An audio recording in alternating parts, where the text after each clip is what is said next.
Ciao, Bellas. Welcome to another episode of A Taboo Life, where everyone has a story to tell. I'm your host, Drew Franks, or Frank for short, and I want to thank you guys again for listening.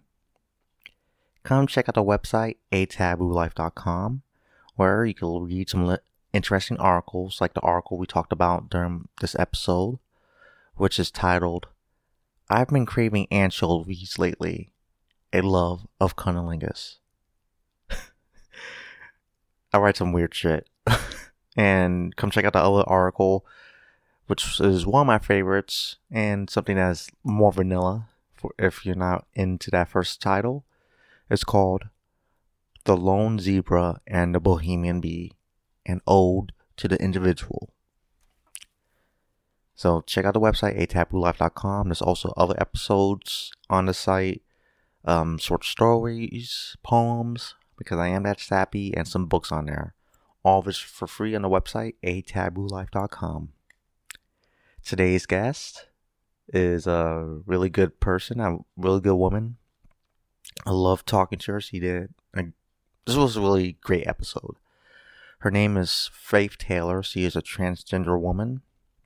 We talk about the hardships she went through as becoming a transgender woman, finding love, and self-acceptance. Also, the dangers of doing black market plastic surgery. We talk about that through the episode, and we also tell the funny story how we met, where I thought, listen to the show. You could hear the story on the show. It's funny. But here's the episode. I hope you guys enjoy it.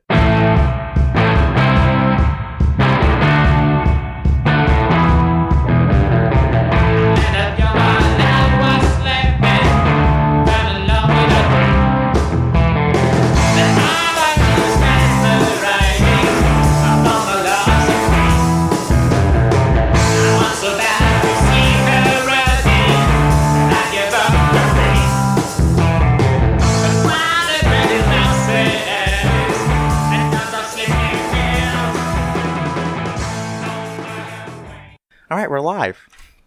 Okay, why don't you introduce yourself to the audience and tell us who you are. My name is Christina Giriba. On stage, I go by Faith Taylor. That's how the drag industry knows me. And I'm a transgender woman. Transgender woman. So, obviously, I want to talk about everything that has to do with transgender life. Sorry about that, getting tongue-tied. How'd you start being a transgender woman? How'd that happen? I suppose to fully understand it, I should start by telling you what transgender means. Yeah, let's start with that. In a nutshell, in layman's terms, it just means basically you feel like you were born in the wrong body. Personally, I was born a male. I do still have my male anatomy. Mm-hmm. And, I feel that that's just definitely wrong. I should have been born a female is what I feel like inside. So, transitioning, I did have breast augmentation. I guess I never really knew. I always say I never knew that I was transgender. Mm-hmm. People asked me for years, when did you first know? When did you first know? And I used to always give them the same answer. So going back a little bit, I came into the realization that I was transgender through drag. And by that, yes, I mean being a drag queen. Mm-hmm. I used to watch the girls on stage and tell my friends, oh my God, you could never pay me enough money to put me in heels and perform in front of people. Now, 13 years later, that is how I make my living. Somebody asked me that very same question, when did you know? And I said, I never knew. And, one day, and I opened my mouth to give that same answer, I never wanted to be this way. And I found myself stopping, and I was like, wait a minute, I remember laying in bed as a little boy, mm-hmm. wishing I would wake up a girl or wishing like this was all a mistake and I was actually my sister, supposed to be my sister. Yeah. And I guess that was when I realized that I was transgender and that it would probably be in my best interest to just accept that I had always wanted that. So how did it start? Like what?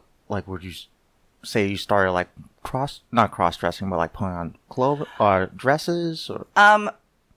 Well, again, as a kid, I never knew. Yeah. I mean, I knew, but I guess I had suppressed those feelings. When I was 18, I started going to the Metro Entertainment Complex, and back then the cast members were Deception and Sindel and Lashes, and I think Sandra Todd was a host there. These are all legendary names in Jacksonville. But I started doing drag. Jade Jolie from RuPaul's Drag Race. This is long before she was on Drag Race, when she was still a hot mess.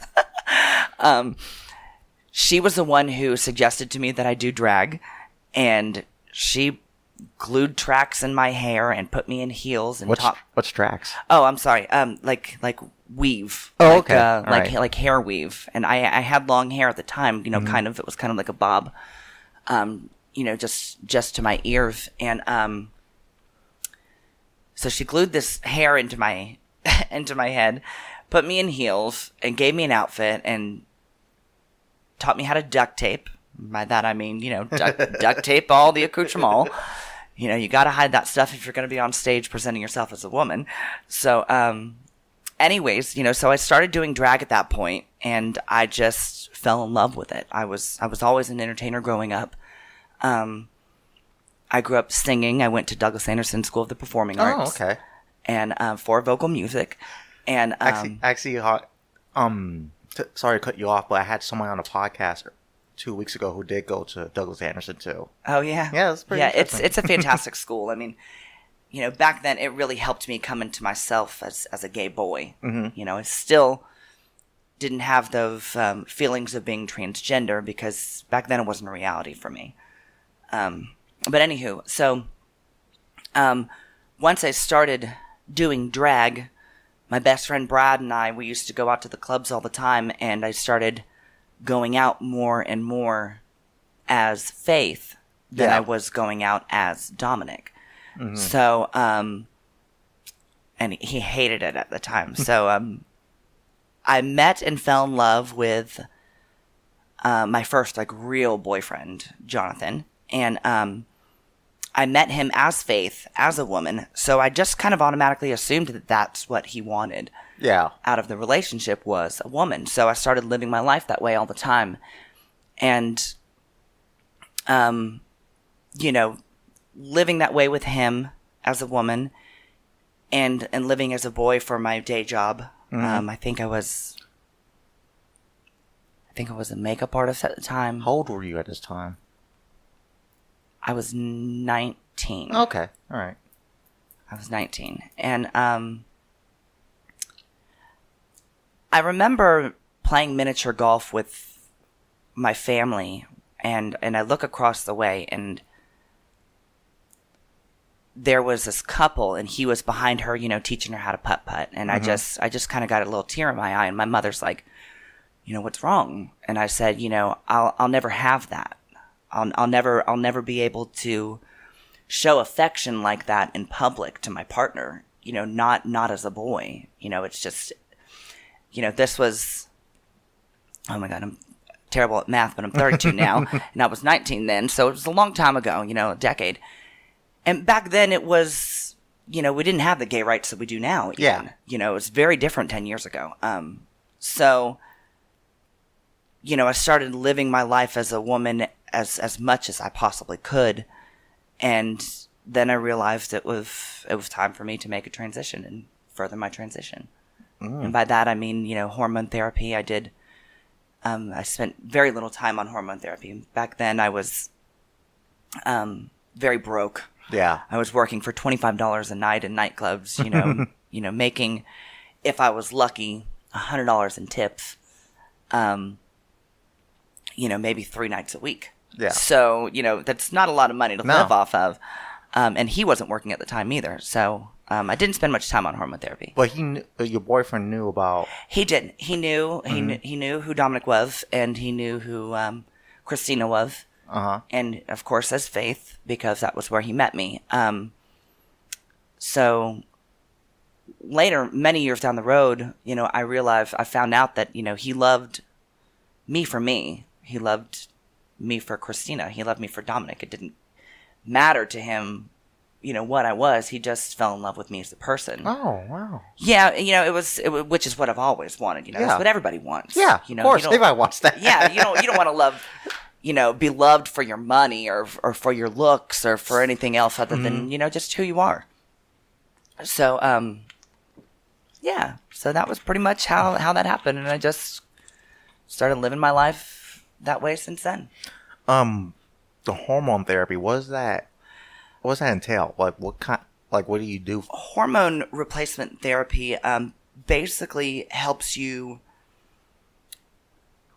transform into the gender that you choose to be. It's HRT for short. I took testosterone blockers, which was a drug called spironolactone.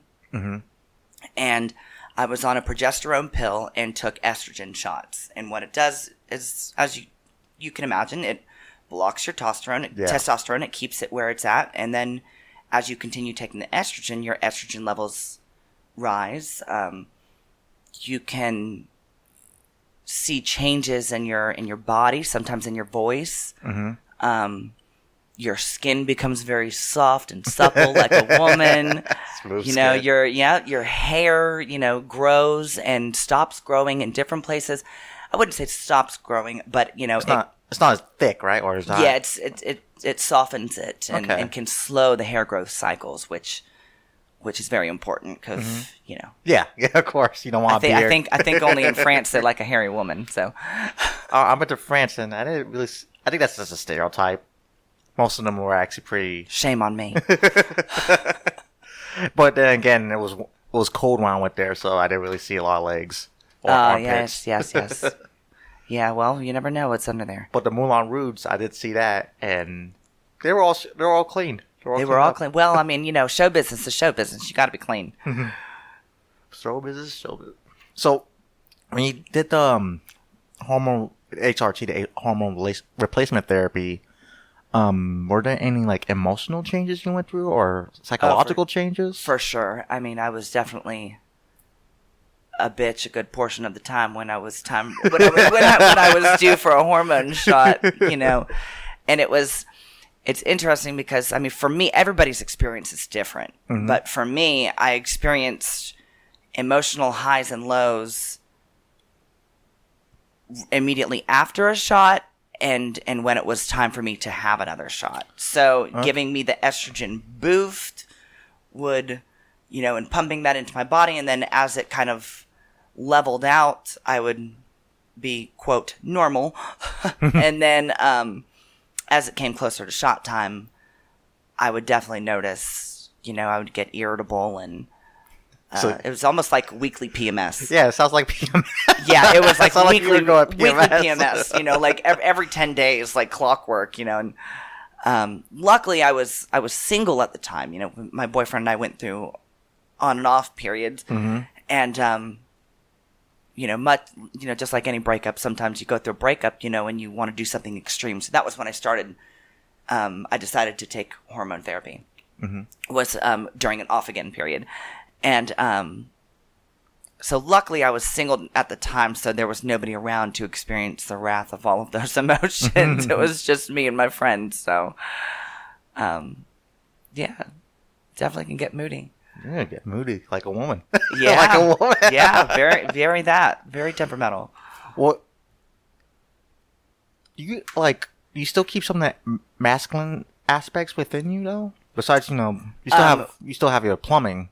Yeah, I mean, you'll always be a dude. Yeah. I have a very. We'll say the masculine persona. Yeah, I have a very different way of looking at things. So, I mean, throughout our conversation, you'll realize I don't speak like some other transgender people. You know, I'm very in touch with and okay with my masculine side. Mm-hmm. A lot of transgender people don't like to talk about their plumbing or, you know, refer to themselves as men, Mm-hmm. you know, and it's very extreme cases of dysphoria and being transgender. You know, they don't like to refer to themselves that way. And I don't really care. Mm-hmm. It is what it is. You know, I am and always will be transgender. Yeah. And that means something. That means that I once was and I am no longer. Mm-hmm. But it's still a part of who I am. But you accept it as who you. Yeah, it was what you said. You accept it as who you are. Yeah, Nothing to be ashamed. It's a part of who I am. You know, it's what makes me different. Mm-hmm. You know, I dated a guy who referred to genetic women as plain Janes.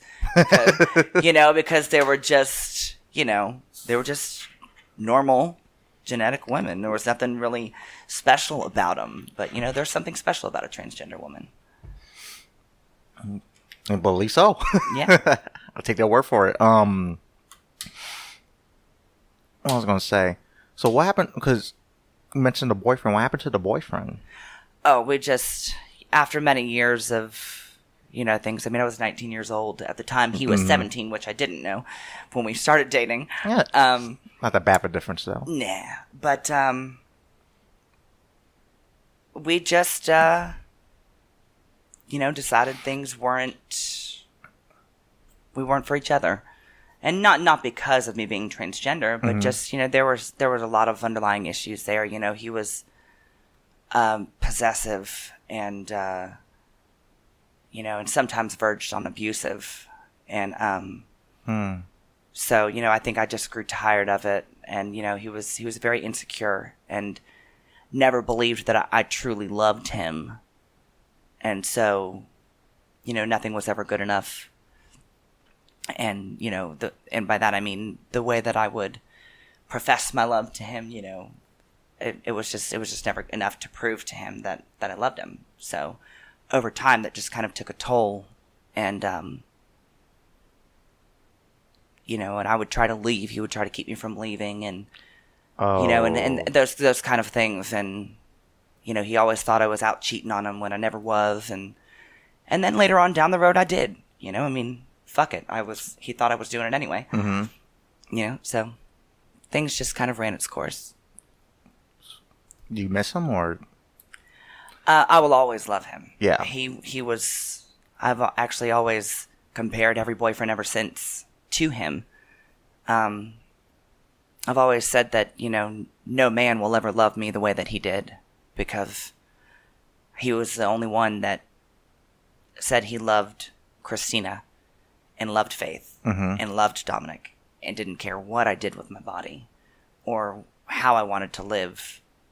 You know, when we first got together, he was so proud of who I was that he told his mom that he was in love with a drag queen. And, you know, he told all of his friends and, you know, he didn't care. And that's a huge thing for a transgender woman because a lot of men are ashamed to be attracted to women like us. Mm-hmm. And so that was, even back then when I didn't really know how rare it was still something that was extremely special to me. So. The first love. Yeah, it really was. I mean, we were a team, he and I. We conquered a lot of stuff together. And obviously it was like what you said too, you know, he was abusive. He was somewhat abusive, what you said, and just didn't work out in the end. Yeah. You know, I mean, you know, it's not like he slapped me around, but, you know, like I said, you know, there were times when we would be fighting and I would try to leave and he didn't want me to leave. So I remember one time he jumped on top of my car and he started beating on the windshield and he shattered my windshield. Ooh, wow. Of my beautiful 1991 Jeep Wrangler. You know, and then there was another time I tried to leave and, you know, he held me down, he pinned me down on the floor and it was just, you know, it was hysterical. And there was just so much passion in that relationship, and which is no excuse for behavior like that. But, you know, we were kids, you know, and I look at him now and he's married, I believe. I don't know if he's married to her or not. I believe he is. And she has a beautiful little girl. And, you know, we're still Facebook friends. So I look at his stuff and I see him in pictures being the incredible father that I always knew that he was going to be. I mean, because, you know, he always said that he wanted to be the opposite of his father. Mm-hmm. And he wanted to be a better father than, which I think a lot of, especially men do. They say they want to be better than their parents. And I'm fucking proud of him because he's doing it. You know, he loves that little girl. Aww. and she loves him, and he's such a good man to his wife or his girlfriend, and they come see shows sometimes. Okay. And yeah, so he's doing the damn thing. It's me that she has to thank for him being a better man than he was back then. For sure. You helped shape them. Absolutely. Do you one day see yourself having a family? No. No. So you want to be single for the rest of your life? No. I do. I am involved with somebody now. Uh-huh. And it's the first person since Jonathan that I have ever felt that love. Aww. Like I did with Jonathan. But no, I don't want kids. I do not mind being family with him, but I definitely don't want children. No children. Dogs? Just dogs and 2 cats. 3 dogs, 2 cats we've got. That's enough. Yeah, for sure. I just feel like there's too much I want to see and do in the world. You know, and it's hard enough finding somebody to watch the dogs. You know what I mean? Yeah, you can leave the dogs alone, but you can't leave kids alone unless you're in Alabama. This is very true.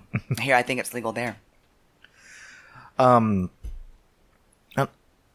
I noticed too, like when you tell some of those stories, you refer to yourself like in 3 persons. Christina, Faith, and Dominique. Why do you do that? Well, they're 3 very different people. Yeah. For multiple reasons. Faith is the showgirl. Yeah, the show. Your stage persona. My stage persona. You know, Faith is, I don't know, at least I try to be. Beautiful all the time. You know, and talented. And, you know, people have this vision of Faith, this, what am I trying to say?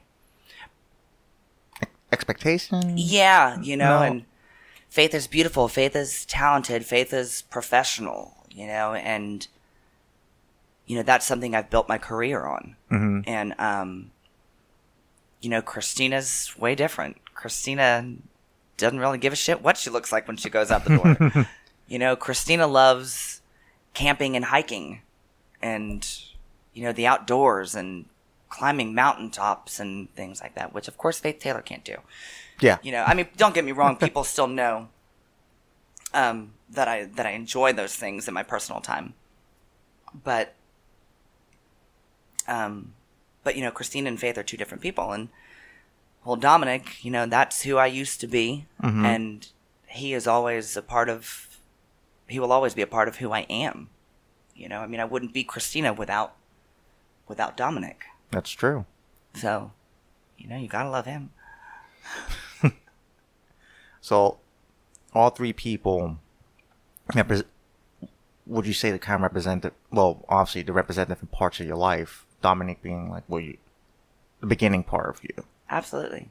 Yeah. Like Christina's like everything else. It's like, yeah, this is who you became, and Faith is just a stage thing. Yeah. Yeah. I mean, I'm only Faith Taylor, like, I don't know, for as much as my lungs can take, you know, dancing on stage, you know, for about 8 minutes on stage, you know. Then I go backstage and Christina shines through backstage, you know, but there's still, you know, I think there was, so I'm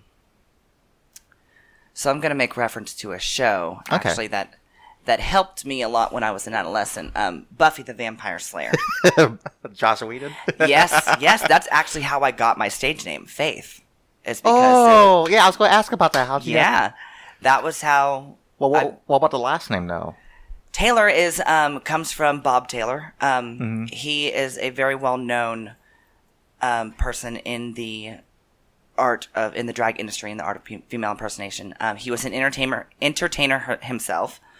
He was a footlight player at the renowned Parliament House for years. He's been involved in a lot of pageantry in the drag industry, and I mean, he's got kids all over the nation. He procreates more than anybody I know. We keep popping up, T's and Taylors all over the damn place.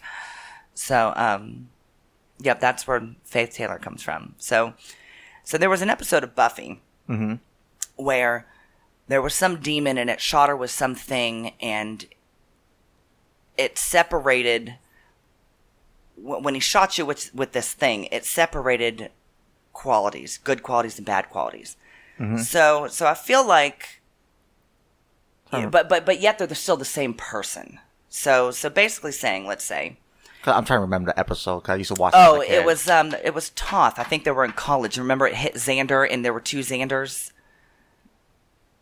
Oh, it's been a while since I watched that show, so I was like, I'm really trying to remember. I have every season on DVD. I'll bring it over for you. So anyways, it separated the two people, the two qualities, good and bad, the strengths and the weaknesses. However, they were still the same person. Yeah. So, I mean, it's kind of like that. Faith and Christina, mostly, we have, different qualities, and they shine through in each other. Because at the end of the day, we are still the same person. I mean, it's not like I have like multiple personality disorder on top of, gender identity disorder. I'm not some crazy training person, so, but it's, it's kind of like that, lately Christina shines through a lot more on stage. And I think that is one of the big draws that draws people to me. And that helps create my fan base, is that I am so real, and I'm not perfect all the time. A lot of girls are, their fans are their fans because they're just flawless on stage. Every second they're on stage, they're just sickening and fierce, and, Faith Taylor is not. Faith Taylor makes mistakes, she might stumble on stage. She might make a goofy face at you when she's bored, and those qualities that Christina has, shine through in Faith Taylor. And so at the end of the day, we're still the same person. Same person. Yeah. Same person. I kind of want to go back to your, how would you say it? Transition. Because Tammy, my sister and one of your friends, said like you had like a rough part getting your breast augmentation. I did. Black market silicone I don't know if you're familiar with it, but it's something that plagues the transgender community. I mean, yeah, tell us about that. It basically, in a nutshell, is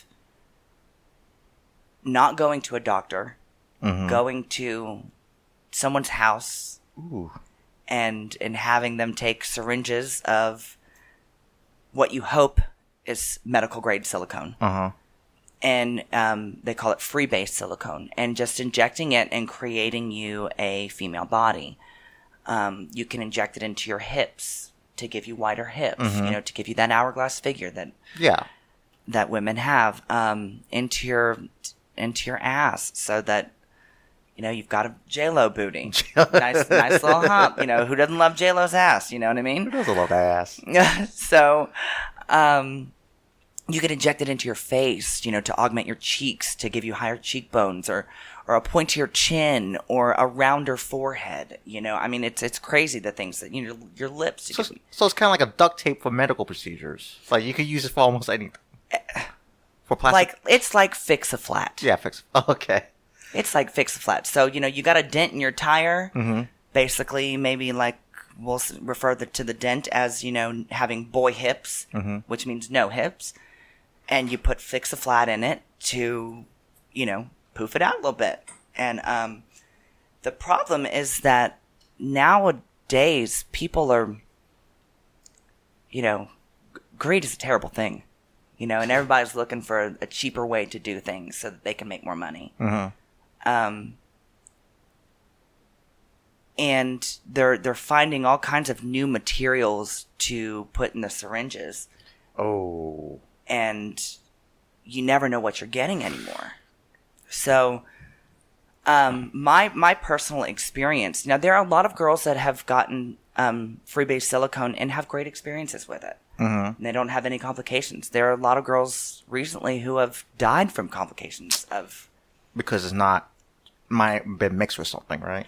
Or because, just because their body's rejected. Any foreign substance in your body, you don't know how your body's going to react to it. Everybody's different. So what my experience is may not be your experience. And so I talk you into getting silicone and go into the same girl's bedroom that I went to, and, you end up with a bad experience because your body rejects it. So, it's not the same case for everybody. So it's silicone roulette. Shit. Yeah. Did you have any bad what do you call it? Silicone? Yeah. Did you get any bad silicone, or did you have any bad reactions to it? Turns out I didn't get silicone at all. When I got my breasts done, I got my breasts done in girlfriend's bedroom. It was a girl that she had gone to get her body done. And, she had, at the time, she had really great results. I trusted her. She was just the epitome of beautiful. Her body was just beautiful.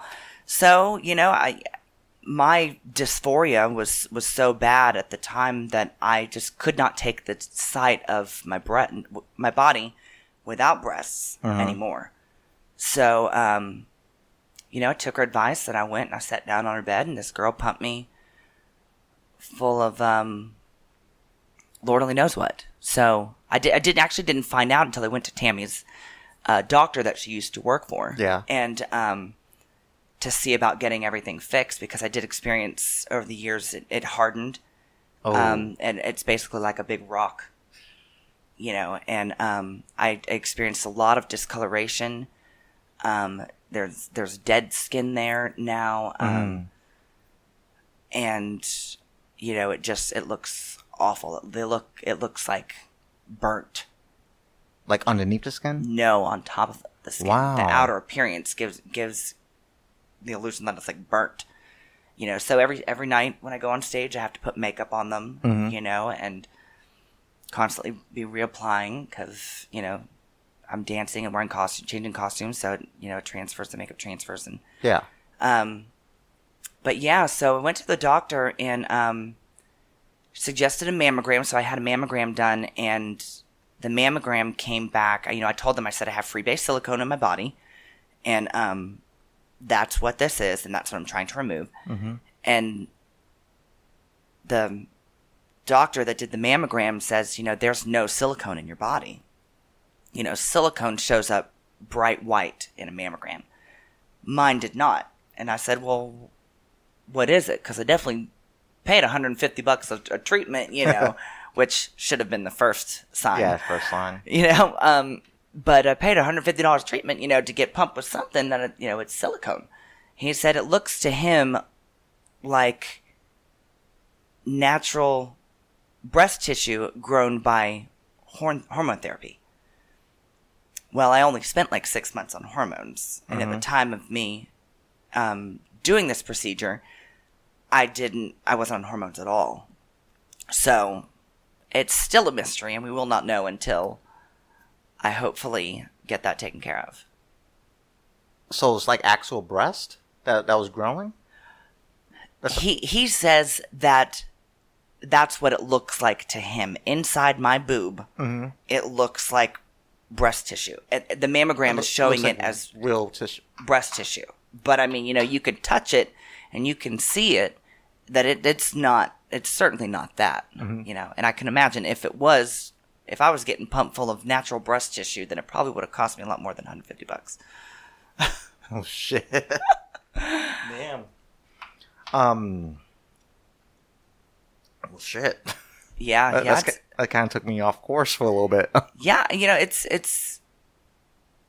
a lot extreme. It's a huge concept to grasp that somebody would be so desperate to do that to themselves. To go underground to actually, because like what a typical breast augmentation would be, what, $10,000? No, like Lord, no. Probably between.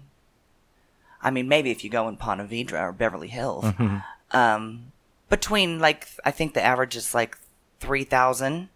Oh. To between 3 and like 6,000. Oh, that doesn't sound that bad. No. It actually sounds, because for the longest time I thought they were really expensive. No. Wow. Yeah, not so bad. Learning a lot about pricing now. Yeah. Next, I don't know if you've got a girlfriend or not, but in case she wants it, now you know how much it costs. When you're talking about getting the silicone shots, like to different parts to your, No, I'm talking about if you want to buy her a pair of boobs. No, I was going to tell, like, I have an ex-fiance, and I was thinking about, like, man, we could get a couple shots in her ass, actually give her an ass. She had no only ass. If you really, really don't like her, and then that's when I'd recommend it. I don't like her. I still have, it's weird, I still think about her, but she was just a really terrible person. It happens. Yeah. It happens. So, when you were going through your transition, did you have support with your family, or was it just negative? What was it? Absolutely, I did. Mm-hmm. Not every transgender person is so lucky as I was. I have a huge support system. All of my friends were very supportive. My sister was very supportive. My mother, extremely supportive. When I came out as a young gay boy, I think around the age of 12, she joined the board of Jasmine. What's that? Jasmine stands for Jacksonville Area Sexual Minority Youth Network. And it's basically a just what it sounds like. It's to help the LGBT youth in our greater Jacksonville community. Mm-hmm. But she was so supportive that she's joined forums and chat rooms. Back then it was AOL chat rooms. AOL. Oh yeah, with the just to connect. You have mail. Yeah. Yes. And so she joined chat rooms and talked to other people and joined this board and and then when it wasn't as supportive when I, came out as transgender. It was more personalized with me, versus her being so proactive as she was with, joining a board. Mm-hmm. When I came out as transgender, she didn't go find a board to join it. It's not something that she does, Yeah. But she was just very supportive of me. My mother's my best friend. And she's always been there for me and always been my biggest supporter, and she was always there for me to talk to. And, the only thing I think that that bothered her is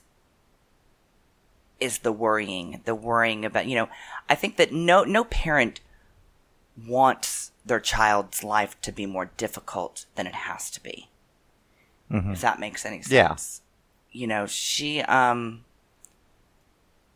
course, didn't want me to be transgender, but she supports my decision. She loves every bit of me and who I am and what I am. But I think that she just didn't want me to go through the ridicule, and worrying if I was going to end up on the 5 o'clock news. Yeah, because yeah, some people take that to a really bad extreme. Yeah, and I will say, not to toot my own horn, but beep beep, because I am fortunate enough to be so beautiful. Mm-hmm. I do fool a lot of men, and I think yeah, we'll go with that. Finish what you're saying, and we'll go with that story.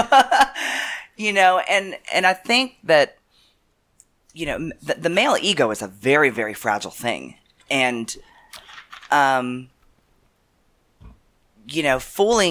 making a fool out of a man can be a very dangerous thing. Mm-hmm. And, in my early 20s, I used to fool men all the time.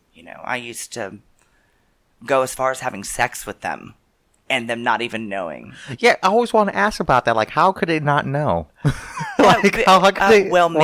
Were they in denial? That's like they're just lying to themselves? Men are dumb. Men, my daddy used to say, he used to tell me, actually, don't think with the wrong head.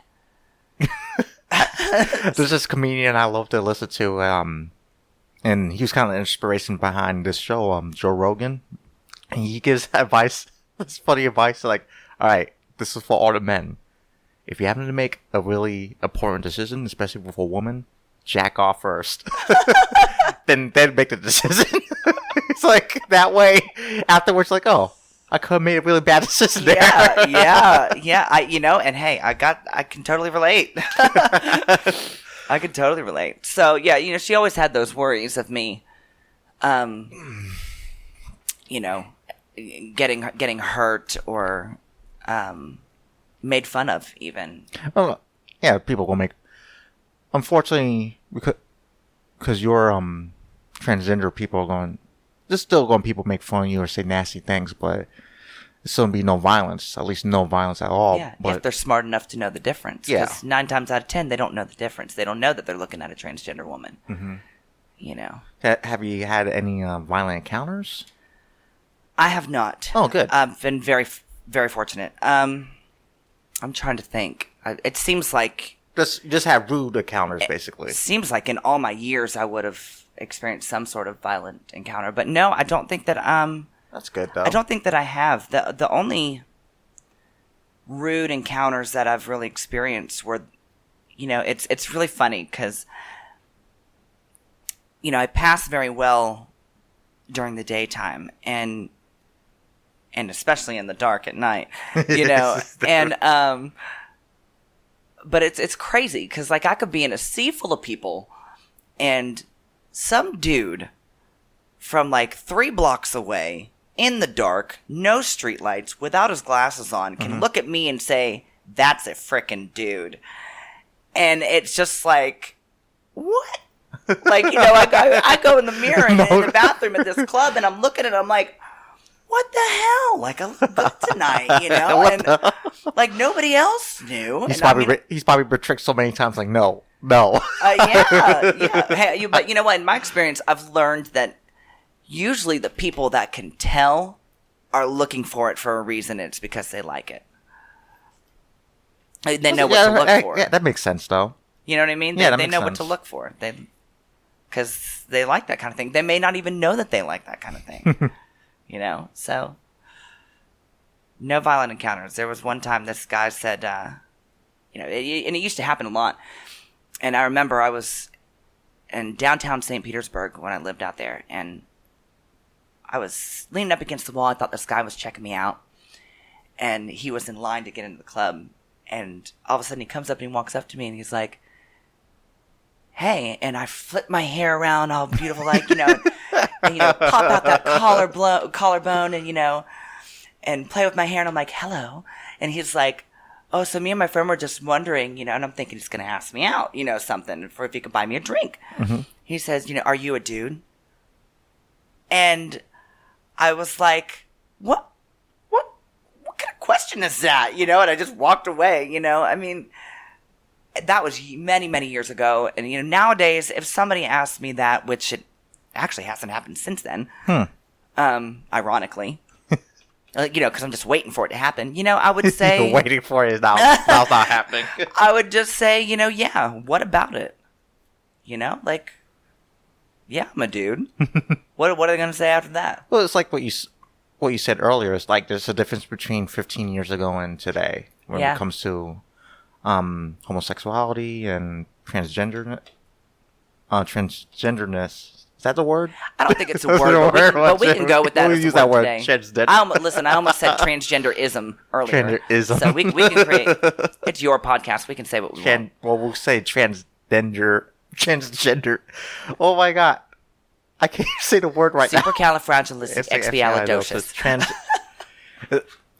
You know what? I have a speech therapist coming on Friday for an episode. Because we're gonna go over speech impediments and stuff. And I'm going to ask her about that word. Like, all right, how do you say what would you say it? Like, is it transgenderism or is it transgenderness? Or yeah. I don't know. I am transgender and I couldn't even tell you. No? Yeah. Yeah, let's go over that story, how we met.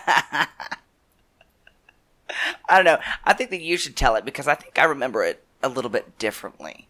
Well, yeah, let's tell our different sides of it. Because Tammy mentioned to me the other day, she said, when we talked about doing this, she mentioned this to me. She said that she thought the story of you hitting on me would be really interesting to talk about. And I was like, I thought that I hit on him. Okay, yeah, let's tell our sides of the story. I'll tell mine first. Whose birthday was it? Tammy's. It had to have been Tammy's at Hamburger Mary's, right? Was Tammy or Alicia's birthday? It was one or two. Yeah, I think it was Alicia. Yeah, basically Tammy's best friend Alicia. I think it was her birthday. So he wanted to go to Hamburger Mary's. I never been or heard of Hamburger Mary's at the time. I think this was like 2012, and I think it was around there. And I was visiting out of town, so I was like, yeah, let's go to Hamburger Mary's. I don't give a shit. So I went there. I'm like, oh, and this is Sunday at that, I guess, brunch time. Yeah. And I walk in there, and it's just a really nice cross-dress show, or how would you say that? Drag show. Drag show. It was a really nice drag show, and I got hit on by every freaking drag queen. It's like, oh. Like I took it with good stride. Like, oh, that's nice. I feel flattered. So I'm sitting there, and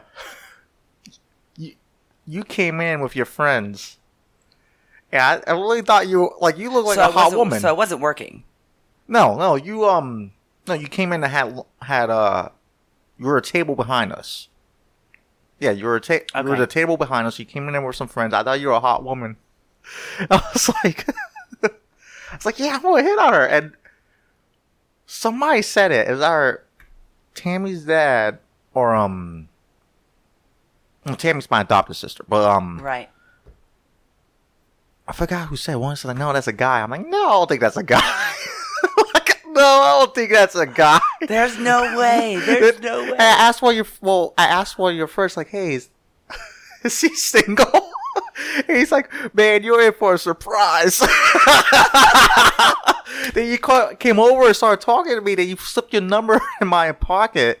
And I was like, and you're like, I'm a man. I'm like, what?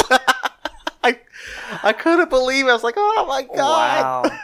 And so, I think, so when, I don't know. So Tammy was like, can I give Frank your number? And I said, are you kidding me? I said, I've been waiting for him to call me for years. You text me to come here and talk today, and I already had your number programmed in my phone. So now mind you, I drink a lot of vodka, so my memory is just shot. This is 2012 we're talking about. Mm-hmm. So, I think I remember you actually texting me after that day and saying, hey, so is this like really the deal? Like, are you really? Because that's not what I'm into, No, I was asking, like, wait a minute, are you really a guy or are you a woman? Because I thought it was just like a trick or something. Like, wait a minute, no, you gotta be a woman. Please say you're a woman. Yeah, because I had you in my phone. It's Frank Hamburger Mary's. Yeah, that was so you get it, firsthand that it's the trickery is real. Yeah, well, like one thing I noticed with Tammy and her girlfriend's like, how come you should date a transsexual. I'm like, here's the thing about that. Like, would you feel comfortable with me telling you, like, oh, hey, you should go date a guy, or hey, you should have sex with a man? And like, you probably won't because you're a lesbian. It's the same thing. Like, I'm into a woman, and that's it. Like, it's just that's who I am. Absolutely. And anybody, there's nothing wrong with, gay men, gay women, or transgender. I don't think there's anything wrong with that. Just don't force your opinions on people. It's a personal preference, and it's not for everybody. Everybody has a type, and some people love redheads. Redheads. It doesn't mean that they, are anti-brunette and blonde, and that they think that they're, I don't know, some kind of weird alien people. It just means that their preference is redheads. Yeah. And since we're on the subject, I noticed you, when you were saying that, you thought I was a really hot girl, and that's interesting to me that you say that way, because. And please don't get offended when I say this. No, it's okay. But there's a difference between stupidity and ignorance. Mm-hmm. And stupidity is making mistakes when you know it's a mistake, and making that mistake over and over again. And ignorance is just not knowing any better. Mm-hmm. Not you're uneducated on that particular subject. So I want to take a minute, and I would like to educate you if I can. And I know that we're talking past tense about this experience, but when talking about a transgender woman, although I am very comfortable and okay with what I am, at the end of the day, a transgender woman is a transgender woman, is a woman. So when referring to a transgender person, and we get this a lot at Hamburger Mary's, like, oh, wow, he's so pretty, or wow, his boobs are huge, and we get that a lot, and it's okay because it's, we know that they don't know any better. Mm-hmm. But, at the same time, I wish I could educate the world. Yeah. Which is, another reason I'm very excited to be here today, mm-hmm. and be talking about this, so people can have a better understanding of transgender people. Remember that transgender means that you feel you were not born the appropriate sex. The appropriate sex, yeah. Correct. So if a transgender, if a woman feels that they were supposed to be born a man and they transition to a man, mm-hmm. and they are now a transgender man, they are a man. Their pronouns change to he and him. They should always be referred to as he and him. That can be a very sensitive subject to a lot of people. Okay. It's not to me. Mm-hmm. But to anyone else, it's like. But it is, and had anybody else been sitting in this chair, they could have been super offended. Okay. When you say. Well, I'm sorry about that, because no. I didn't mean to. Well, it's like what you said too. It's like hopefully I wasn't being stupid. I'm pretty sure I was just being ignorant. Yeah. And there's nothing wrong with ignorance. There's ignorance is bliss. Yeah. Because ignorance.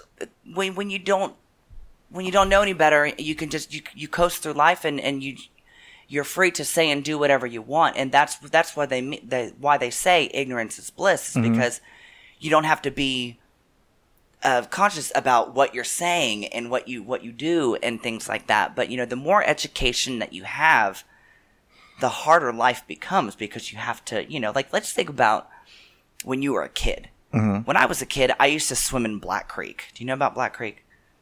No, what is it? It's a creek over in Clay County, like Middleburg type-ish. Black. So, but anyways, it's a creek in Florida is my point. Mm-hmm. It's black, so you can't see it. But as a kid, I used to swim in it all the time. And I mean, I was jumping off of things and rope swings and things like that. Now that I know better, and I know about alligators, and I know about water moccasins and gar and all of the nasty shit that can infect you or eat you in that water, I would never set foot in that water again. But kind of the same situation. I don't know if I got off track here, if I lost you. Go back to the ignorant part. I think we're yeah. I was ignorant back then. Now it would just be stupid to go out there during gator mating season and swim in Black Creek. Because I know that there are gators. I know that it's mating season, and to go swim, that would be stupidity. So, I just want to take a moment and address that. Certainly didn't offend me at all. But I just want to take a moment to address that because I think that it's something that maybe listeners might find interesting and might be educated by, and it might save the feelings of another transgender person that they might encounter. Well, it's like you said,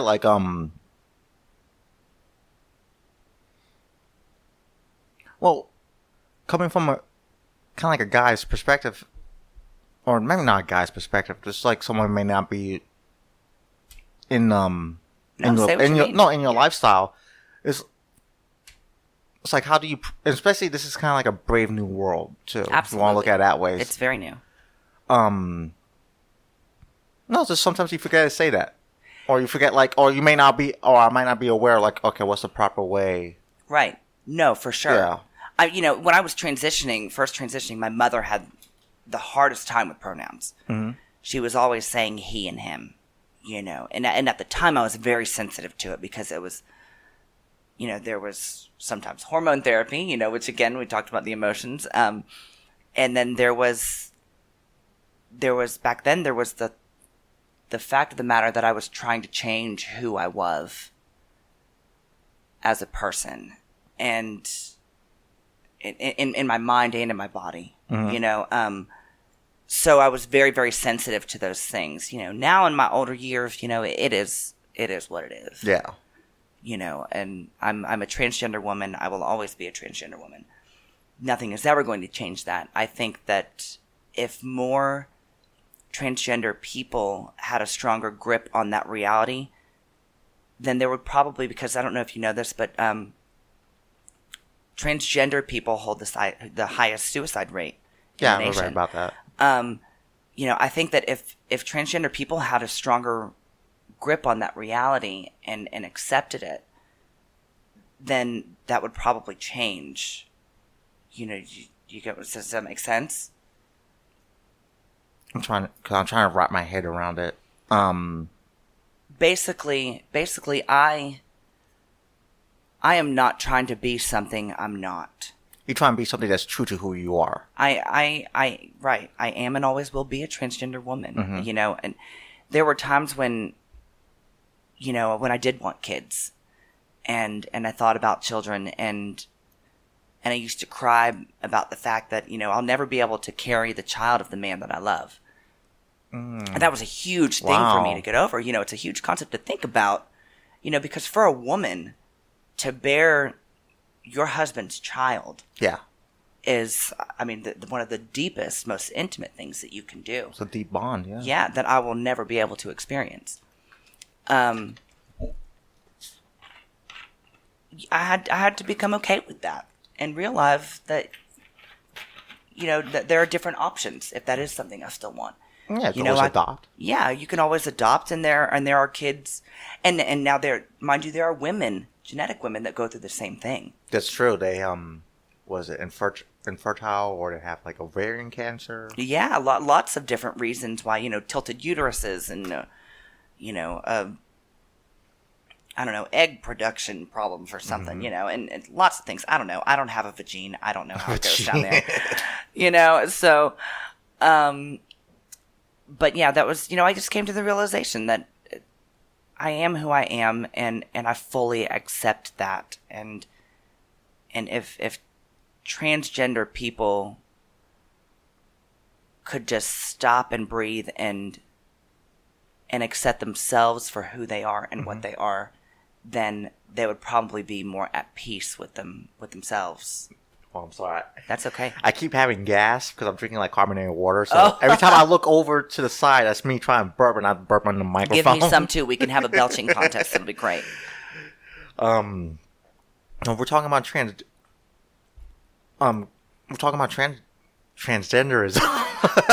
Transgenderism, and well, see, like I get you. what you guys go, or you guys and girls go through. I think that's the proper way. I say guys just synonymously, like just like I call everyone guys or dudes.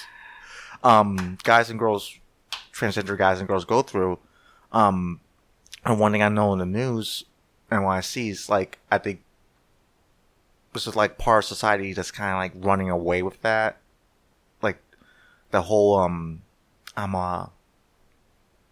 those other not transgender, but other genders, the non-binary. Yeah, I always thought, to me, that seems crazy. I feel like being transgender woman and guy, like I get that. I really do understand that.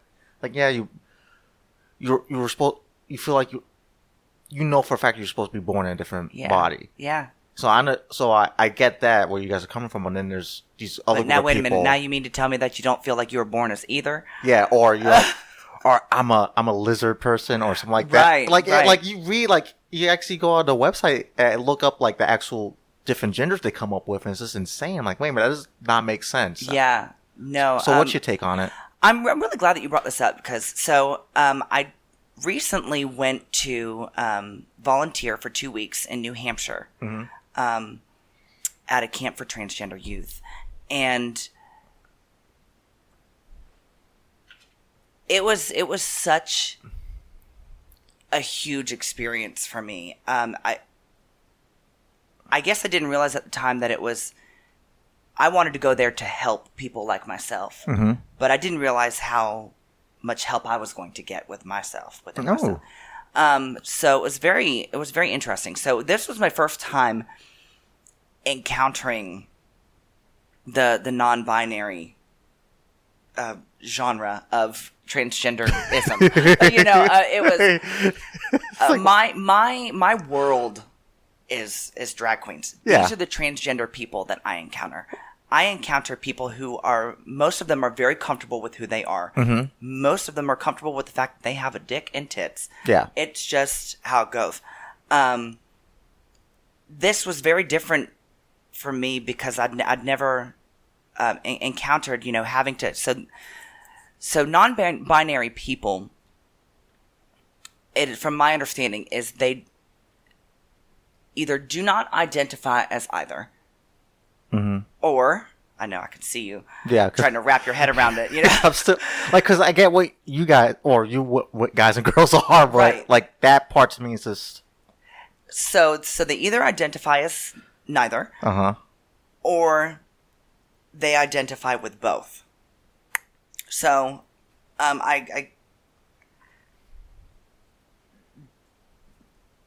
we go through different surgeries, transgender people, to alter our bodies to fit the gender that we identify with.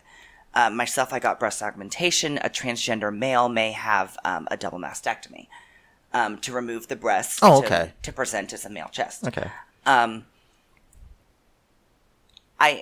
Up there, I met, people from all different walks of life. And now,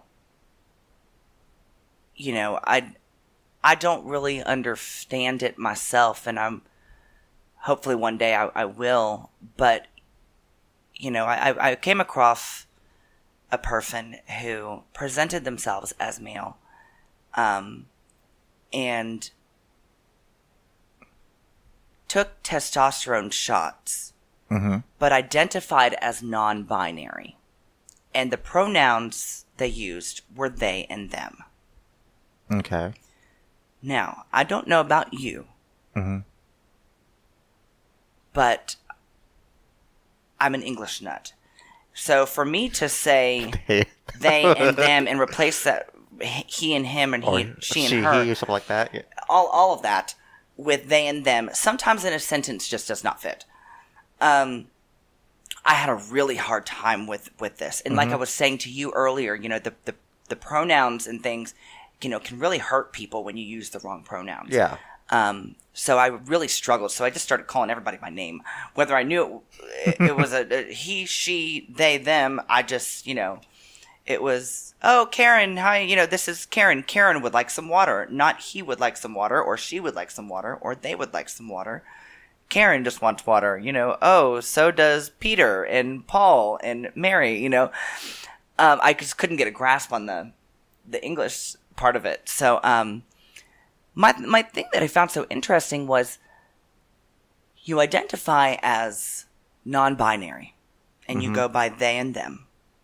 You don't like to go by he or she. Okay. You present yourself as male. You take testosterone.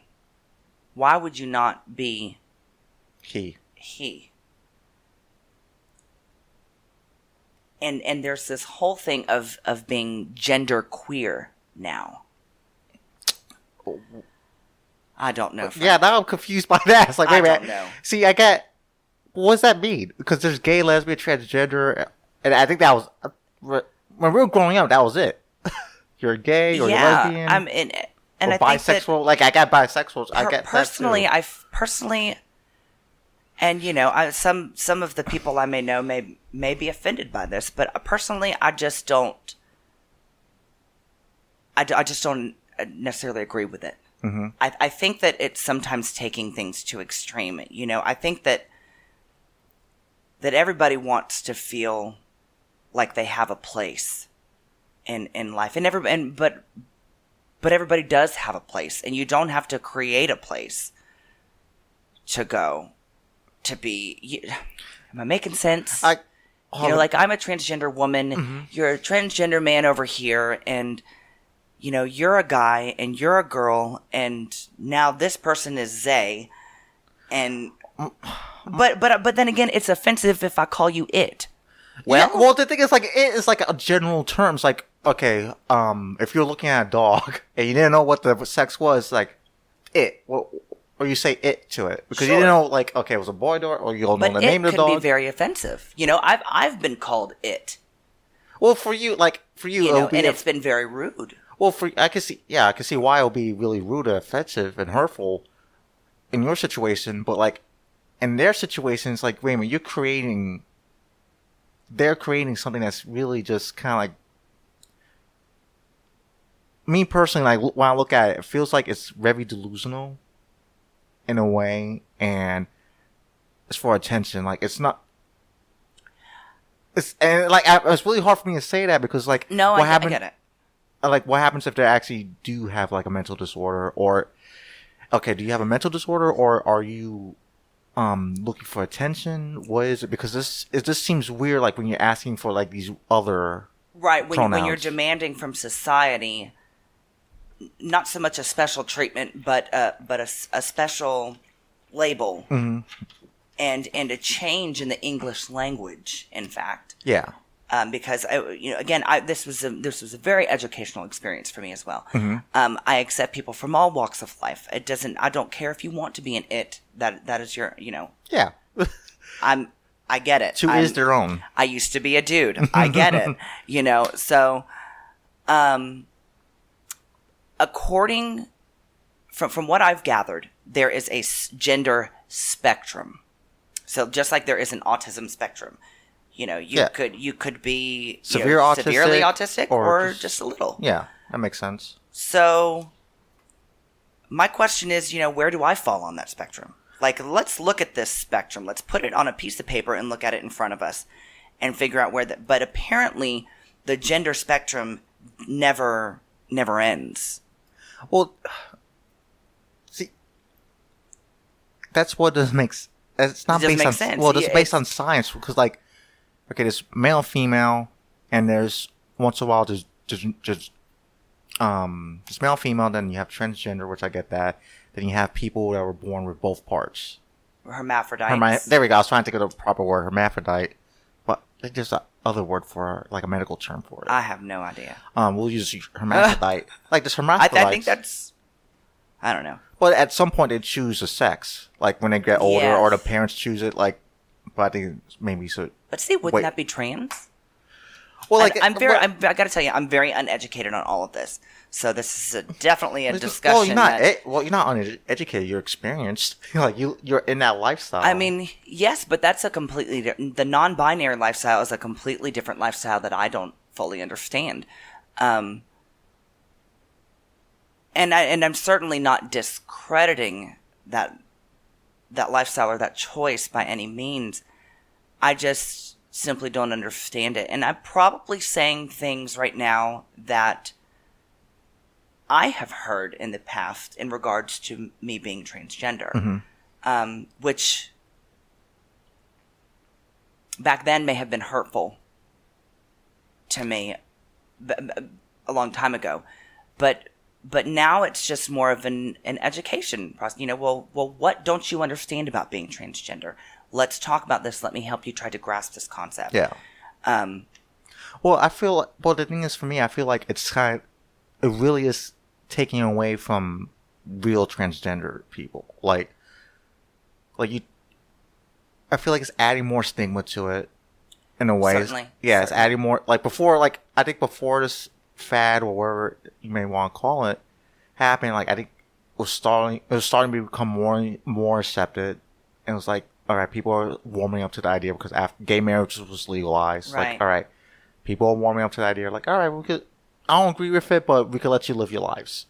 And now it's like, I feel like you see these people, and like I said, this is my opinion, you see these people, the non-binary stuff, and I feel like they're kind of like making a mockery. Yes. Out yes. of it. I do, honestly, I have to be honest with you. And I'm just going to say what I want. Yeah, just say what you want. Who cares what hears this? It's supposed to be politically incorrect anyways. I do feel like it kind of makes a mockery in that it's taking things to extreme. Coming from a transgender person, I'm sorry, I gotta say it. Pick a frickin' side and stay there. I mean, it's like sometimes with bisexual. Are you or aren't you? Yeah. I mean, you're either. You either are or you aren't. I look at you and I see you presenting yourself as a man. I see that you've had this surgery to make yourself even more like a man. I see you dressing like a man. You're taking testosterone to replace your estrogen with testosterone like a man. But you're they or you're an it. I'm sorry, but you're a man. Or a Zog or a Z or something like that. Or a Z. It's just it.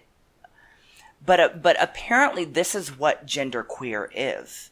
Genderqueer allows you to be one thing but be a different thing at the same time and be both things all at once but not everything all together. And it's just technically, if I wanted to, I could call myself a they because I'm a transgender woman, but I'm in touch with my masculine side. Call yourself a they. I'm not on hormone therapy, so I'm not trying to cut out my testosterone. I'm not trying to pump myself full of estrogen. So I'm not a he or a she, so technically I could be a they. If you want to, but I suppose. But I wanted to. But you have the right idea though. You accept that. Okay. I was born a man, or I was born a man or a boy, and I realized I am a woman. And you took the steps to it, and you accepted it, and you're not lying to yourself. Absolutely. You're not in denial about who you are and what you want, and more power to you. But it's like what we both agree on. It's like, I don't know, when I see that, like, it really does feel like it's kind of like a slap in the face to the real transgender people. Perhaps it's more they are confusing being non-binary with just simply being confused as to whether or not they want to transition or what they would like to be called. Perhaps it's just that. It's just confusion. But it's okay to be confused, but I feel like there's something wrong when you force society kind of to conform to your confusion. Like no, I want to be a Z or they or we. Like I feel people get in trouble because they're confused about what you want. Sure. And it's like that's where it's certainly making a lot of demands from society to accept things. To accept a lot. It's overloading. I guess you know what I mean. Like we are just now starting to put the spotlight on transgenderism. You know what I mean? We don't even know if that's a word, but that's what we're going with today. Transgenderism. We're just now starting to put that in the spotlight, and now all of a sudden, I mean, it's like, well, I want to be in the spotlight. Well, what about me? Yeah. And it's like, well, I'm not neither. So let's talk about that. And it almost does feel like that, and not that maybe your particular issue or your dysphoria isn't something that should be addressed, but and treated as equal, and I will always treat it as equal. I may not fully understand it, but then again, there are people, and that's okay, because there are people who do not fully understand me either. So, as a minority, I am a Filipino American, Filipino transgender it person, super minority. I mean, super minority, drag queen. It doesn't get any more minority than that. So I don't mean to sound like a Trump follower when I'm talking about this, but I personally just don't understand it, and and I'm very interested in learning more about it. But I do have my feelings, and I think that everybody has their feelings about certain issues and certain topics. But I can't say that I haven't changed somebody's perspective of transgender people by educating them on it. Yeah, and hopefully this episode will do that for some people. Yeah, hopefully. And hopefully somebody can come and tell us what the hell non-binary really means. I'm hesitant. I do want to have like an episode on that, but I'm really hesitant too about doing it because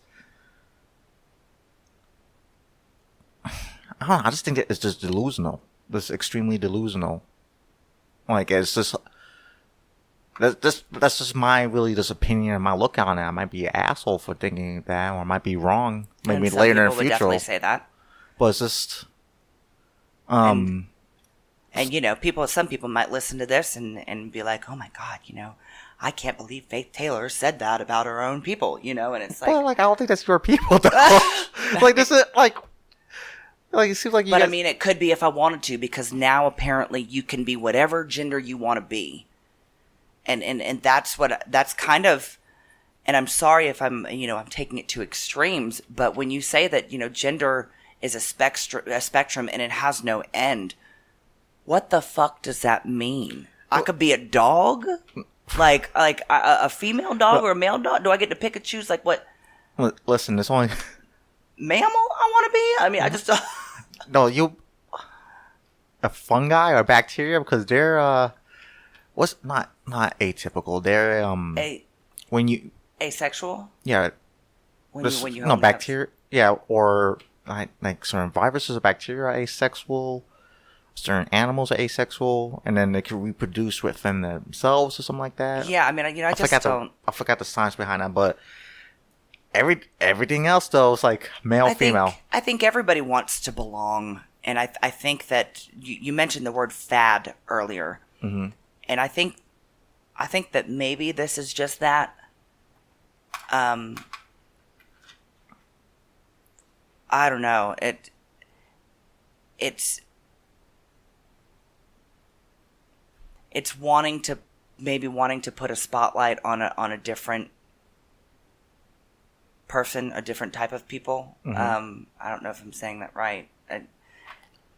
Politically correct, I should say. Although anybody that knows me knows that I'm the farthest from a politically correct person. I don't like political correctness, because you can't get to the truth if you have to stumble around it. And if you have to dance around it, things are what they are, and it's very important to just speak the truth and say it like it is. I'm sorry, I don't get this whole non-binary thing.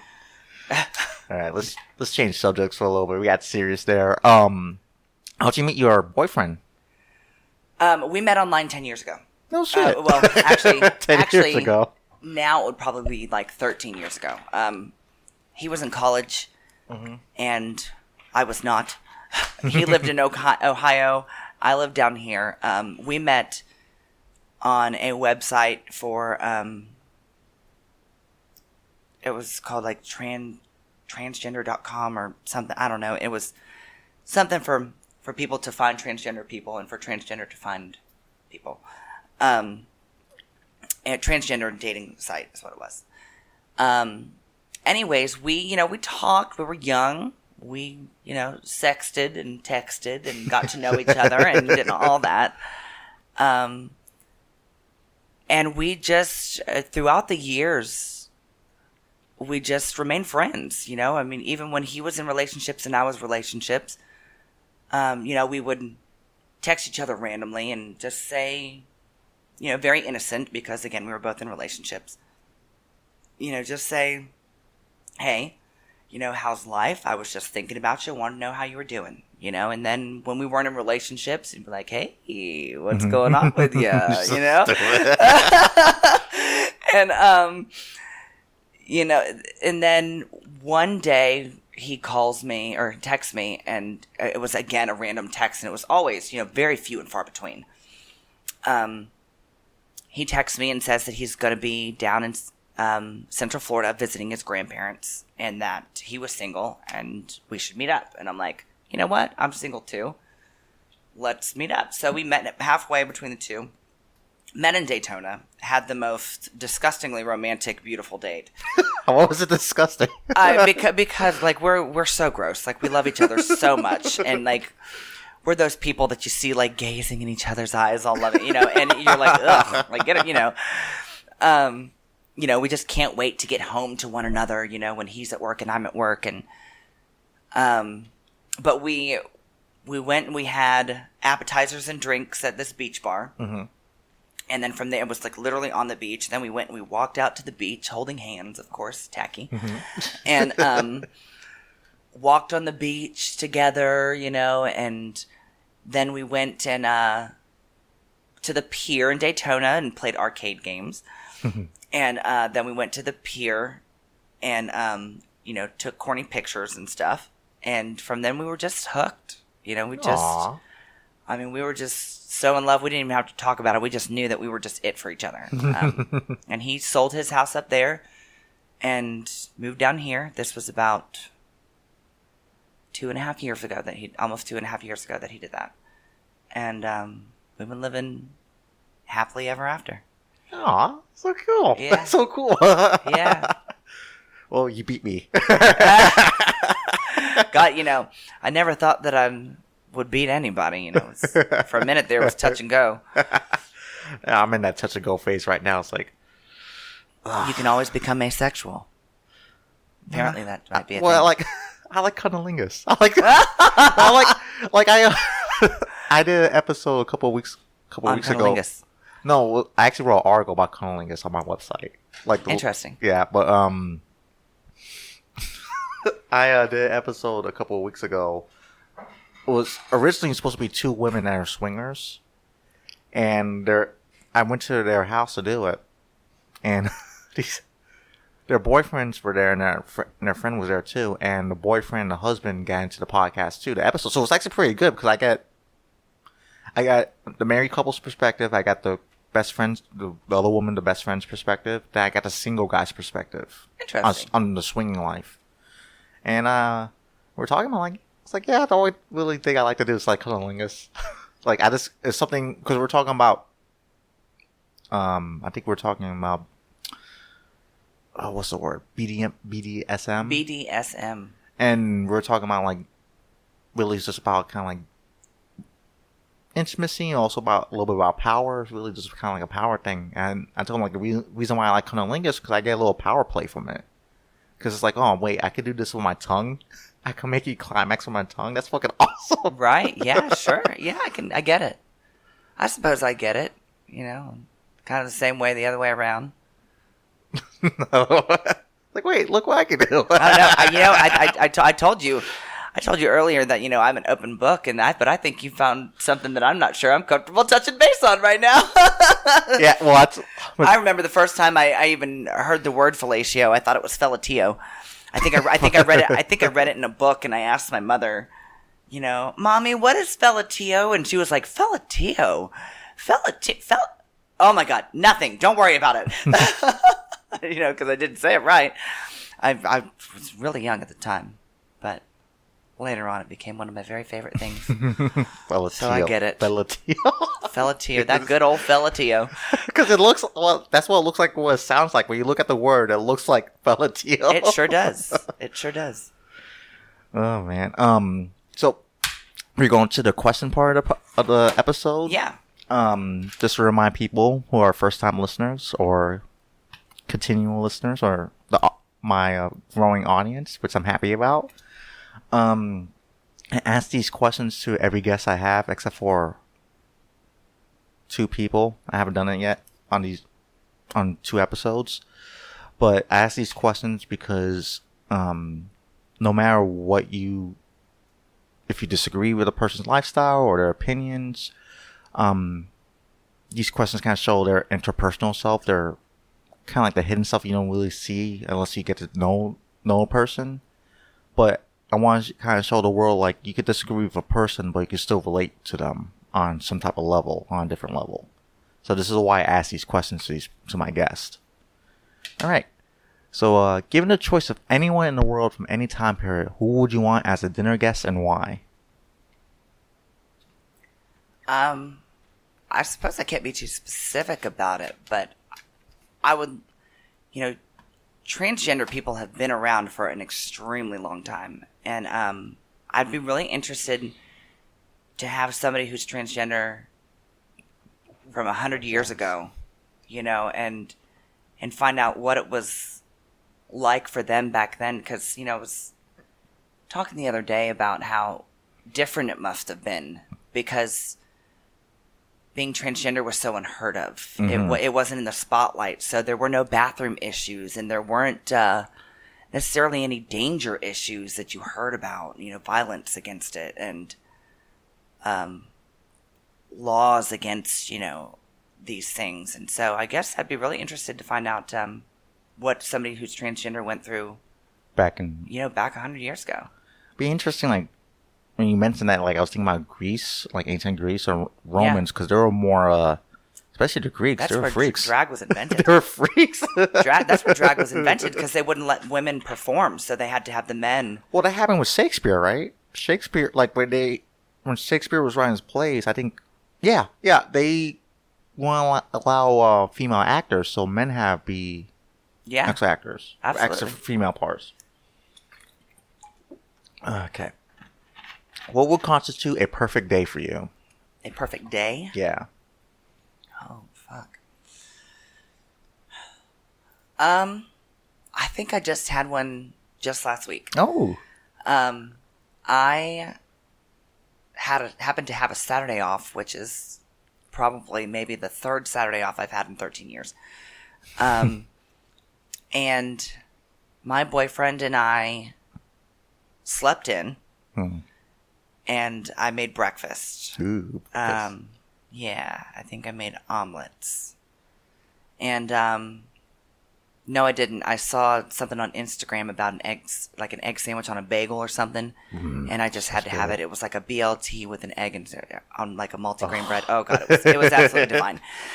So I did that. I made us a nice breakfast, and then we actually went out to my mom's property and we shot our guns. Ooh, that sounds fun. Yeah, it was a lot of fun. Then got in the pool for a little bit, and because it was hot, and then we went home and we napped, and then later that evening we met up with some close friends of ours and enjoyed a nice night out on the town as 2 happy couples, and that was pretty amazing. Dude, you have I'm sorry. I'm sorry if I called you dude. No. I was like, man, like, dude, I want a day like that. And so real quick before you ask the next question, one thing I did want to talk about was at the camp, we had to be so careful with pronouns and things like that. And like I mentioned earlier, that's something in the drag industry, we say, oh, that's his hairspray over there, like it's nothing, and we joke with each other like that, but it's a very sensitive subject at this camp. So there they said, oh, you can't say you guys. You said that earlier, and you were like, oh, I don't mean to. I mean, you go, yeah. And so well, I say that like in general, like if I'm everyone does, and it's perfectly okay. It was very, very sensitive that they said we couldn't say these things because people are so sensitive to that kind of thing, and it's just like, well, Mary, they're only at camp 3 weeks out of the year. What are they going to do out in the world when somebody says, hey, you guys, they're on a tour bus in New York. They're visiting New York City. and they say, all right, you guys, this way, they're going to sit there and cry about it? Well, that's just, like guys out there in New York, because I was born in New York. I believe that's just as common as the word fuck. It's just like, it's just a noun. Yeah. It's just a noun to use. It is. It's a generalization, and there's nothing wrong with that. Yeah, so when you say dude to me, that doesn't. Yeah, because I say was like, dude all the time. Me and my best friend, we call each other bruh every day. So anyways, you don't have to worry about the offensiveness of those terms with me. All right, good. Because like I say it by accident. So like, because I normally say it to everyone. I found it very interesting that you caught yourself and you're trying to be more. Well, I like being like. But I was the same way at camp. I found myself stuttering because I didn't know what to say and how to refer to a group of people or these people or one person, and I'm like, hey, and then when I remember calling my mother when I was at camp and saying something to her about myself, and oh no, I know what it was. Somebody asked me at camp what my pronouns were. Because you say when you're at this transgender camp, you say, I'm Christina, I use she, her pronouns. But somebody asked me what my pronouns were, and I was so worried about, using the right ones. I didn't want to offend anybody. But I messed up my own fucking pronouns. I said, I go by she, he. I mean, he, her, him. I was like, I go by she, her, and I really had to focus to say it because it makes you so worried about it, which I also don't think is fair to people in society to force that acceptance on them. You know what I mean? Yeah, well, I, like you said, you see me doing it because I'm trying to be respectful, but also too, like I'm catching myself off guard. Like, oh wait, what am I supposed to say? Yeah, for sure.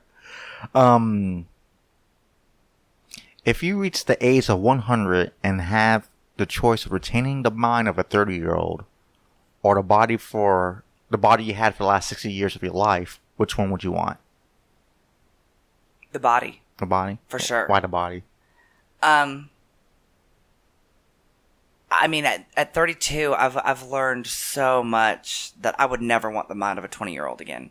Oh, yeah, makes sense. And I think that when I'm 60, I will certainly be happy with everything that I've learned then, but I probably won't be happy with my body. So, if I'm 100 years old, I think I would rather take the knowledge with me and just have a youthful body, something that still works. Yeah. Well, that's a good answer. I haven't asked that question in a long time. It's actually a good way of looking at it, too. Yeah. Do you have a secret hunch on the way you will die?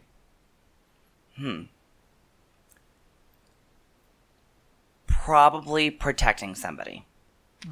Selflessness. Yeah, I definitely think that's how I'll probably protecting my mother or somebody else. I don't know. I have a very protective personality, so I could totally see myself, like in a convenience store and it's getting robbed and me trying to take out the robber instead of just doing what I'm told because I'm afraid of everybody else getting hurt.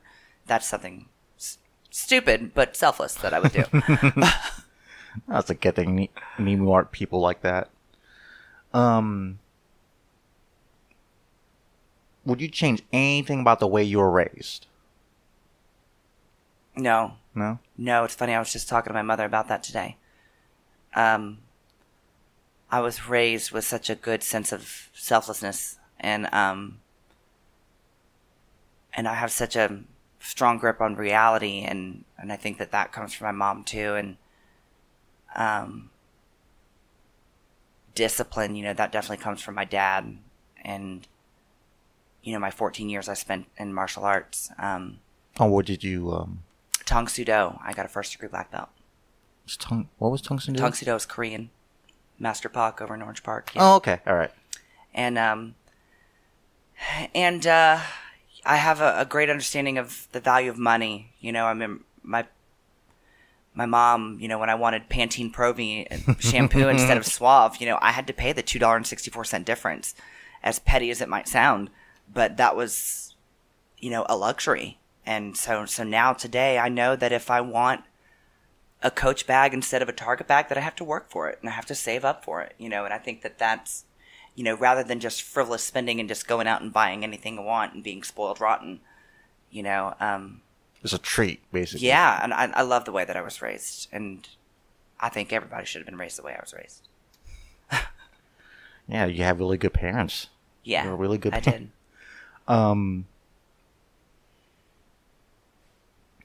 Okay, what if anything is too serious to be joked about? Ooh,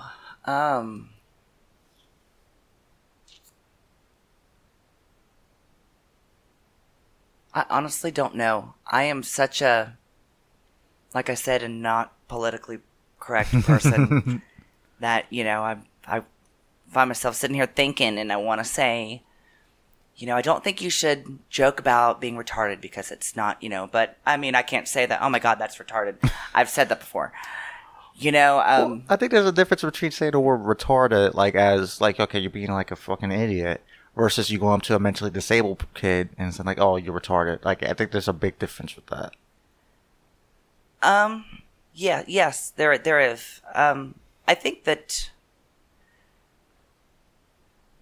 I don't think that you should make any jokes at anyone's expense.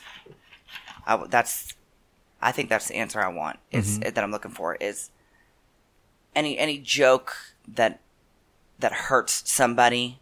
That's too serious of a joke. Like punching below the belt. Yeah, making fun of somebody that doesn't have their limbs, or that is mentally retarded, and they can't help that, or even if somebody's just butt ugly. If making fun of them at their expense, and at their expense I mean making them hurt, making jokes about it and making them hurt.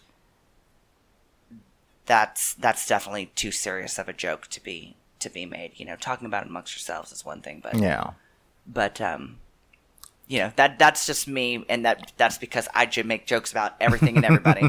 So, but I would never do that to hurt somebody. Yeah, there's a difference between kidding around or making fun of making fun of circumstances or stuff like that. But and hurting somebody on purpose. Yeah, hurting a person that's gone down their luck or just have something wrong with them.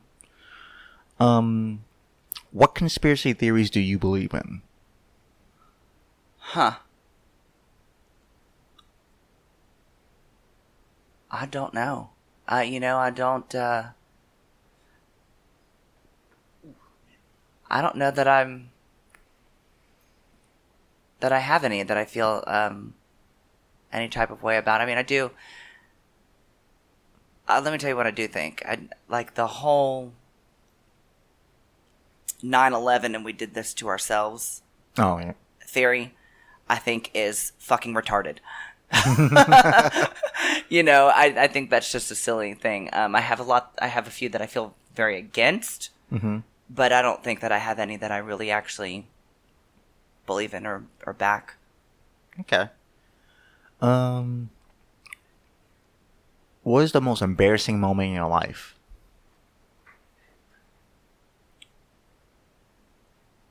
God, I don't know. I'm so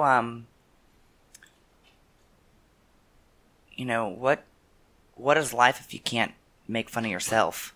That's true. You know what I mean? So I don't know. I mean, I guess I've been embarrassed before, but it ain't really. But I make fun of myself for it.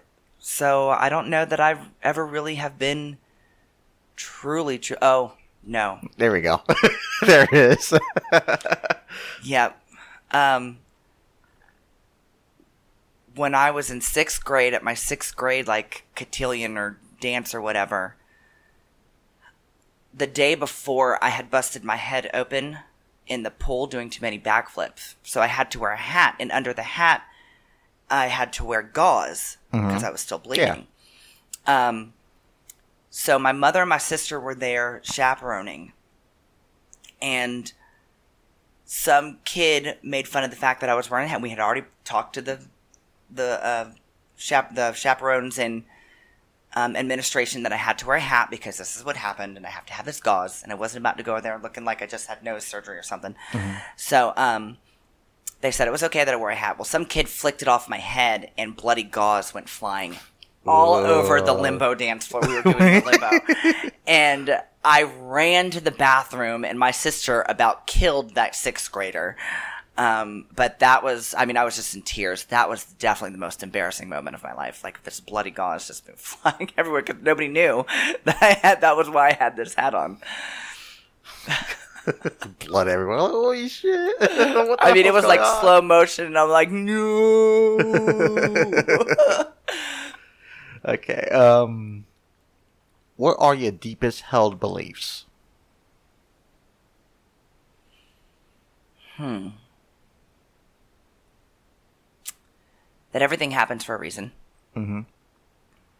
A lot of people say that they believe it, but I really live by that.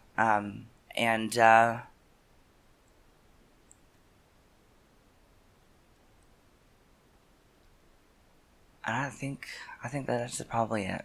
Okay. Everything happens for a reason. Have you ever had a spiritual or profound experience? No. No. I can just answer that with a flat out no. Well, take some mushrooms and you have one. Like, whoa, you start having some deep thoughts. Yeah, I had a deep thought once when I got high on marijuana, but that was about it. It's like, huh. It was just the one. Was that one? After that, I was comatose. Well, what was the thought? What was that? Well, it was that as I got higher, like, I felt like I could feel my eyes, like, starting to close. Like, you do like, feel that. Like as if you're, like letting the blinds down, but, like, a big section at a time. You know what I mean? Like, big section, stop. Big section, stop. Like, every puff that I took, it was like somebody was closing the blinds in my eyes, and then I was just out. It's like, oh, okay. What is something that you're proud of, but never had an excuse to talk about it?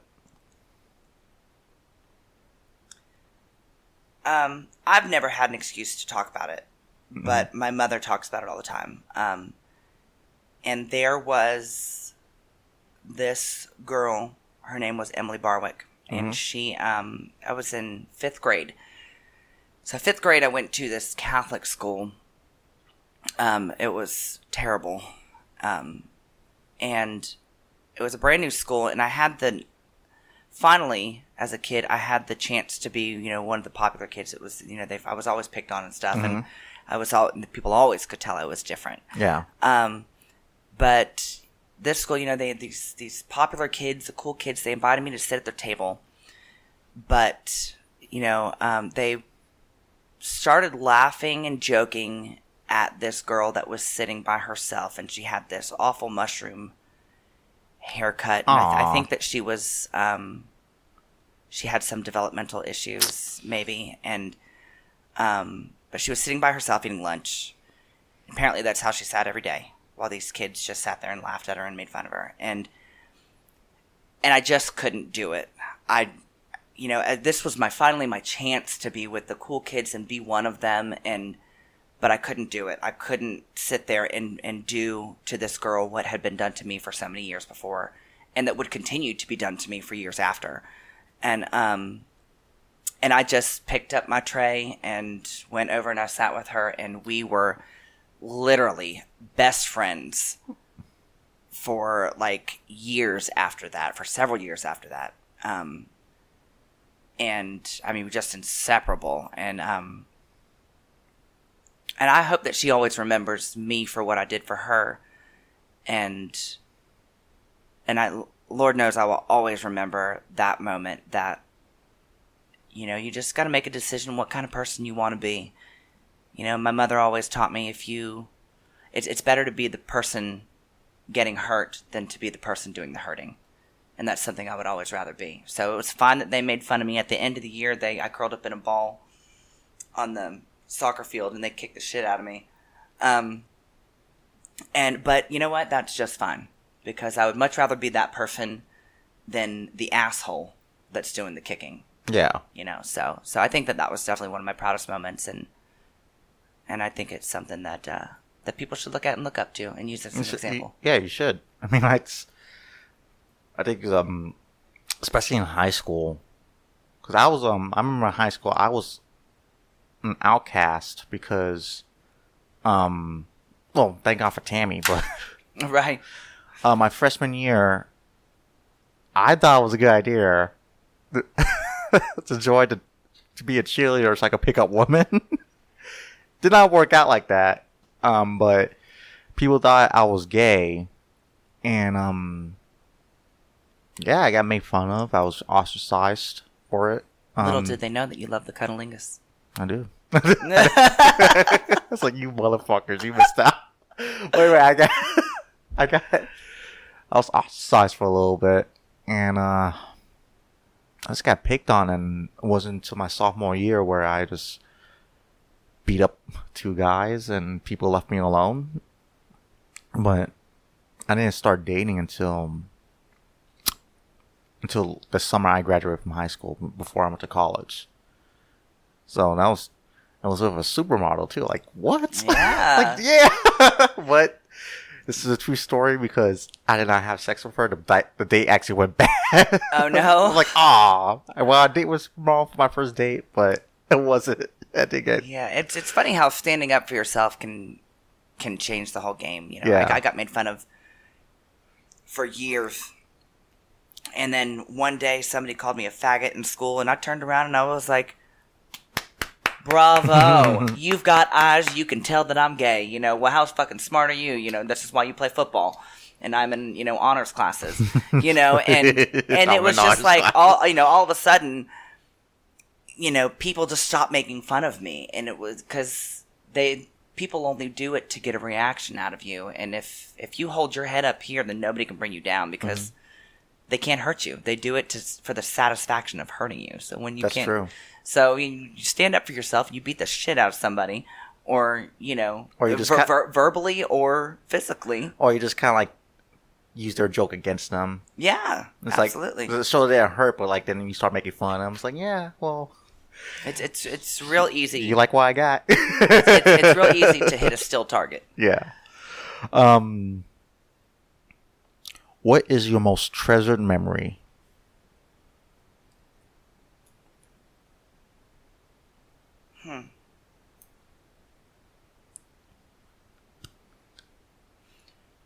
Probably just before my grandmother died. She lived with me, and she was fighting cancer, and I used to, every day when I got home from school, I would drop my bag at the front door, and I could not wait to go jump and lay next to my grandmother in her bed and hug her and talk to her about my day.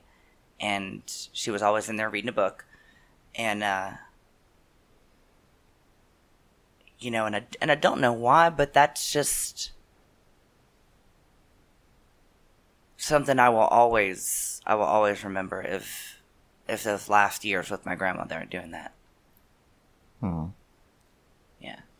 It was great. It was something I wouldn't trade for the world. Our grandmas. Yeah, tomorrow I'm having dinner with my grandma for my birthday. It's like, yay, grandma. Yeah, something about grandparents. What roles does love and affection play in your life?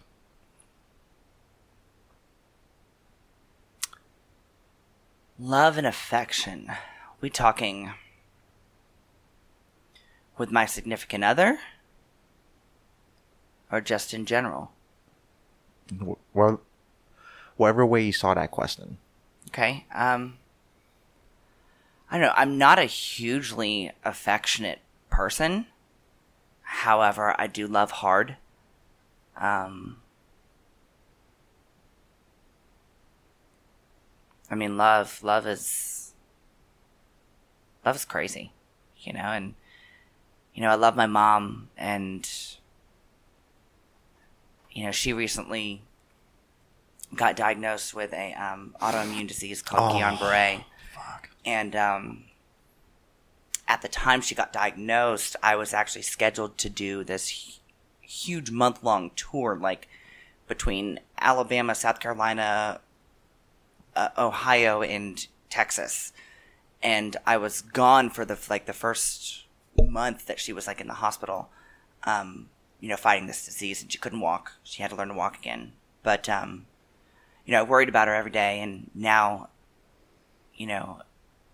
every week I'm taking her to back and forth to therapy. That's love, and that's something else I wouldn't trade for anything, is that sharing that with my mom, and holding her hand through therapy every day. And TJ, I love him. He's the love of my life. And, I know, no, we're getting mushy here. However, if, you get us together, I'm like, hey man, love you. Dude, that's just a guy thing to do. Like, sure, I love you. Good game, bro. It's, and this is out in public. I'm not a very public display person, but every once in a while, it's like, oh my god, my animals. I'm like, oh, squeeze, squeeze, squeeze, squeeze, squeeze. Okay, get off me. It's like I got a very small window for that affection. All right. If money wasn't a concern and other opinions of you didn't matter nor affected you, what would you want to do?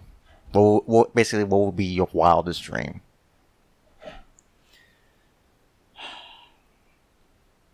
I think I'd have to start up, some sort of nonprofit for transgender youth, much like the camp that I volunteered at, but perhaps to help install some more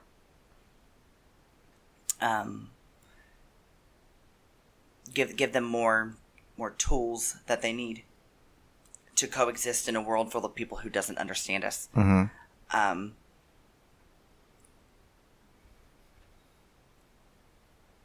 Almost a camp where I could teach, my values and my way of thinking to people, to make them feel better about themselves, and again, learn to deal with people that don't understand you, and instill, a sense of pride and confidence that has helped me get through all of my years being a transgender woman,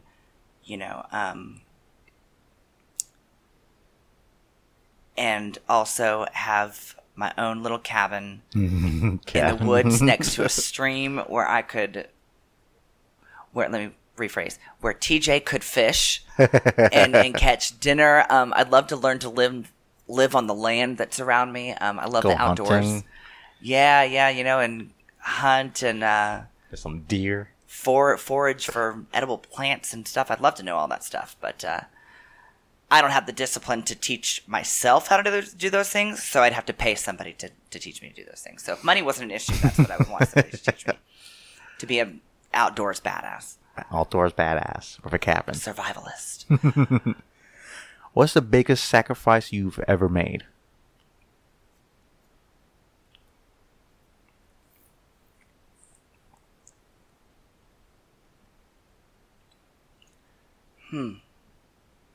That's a tough one.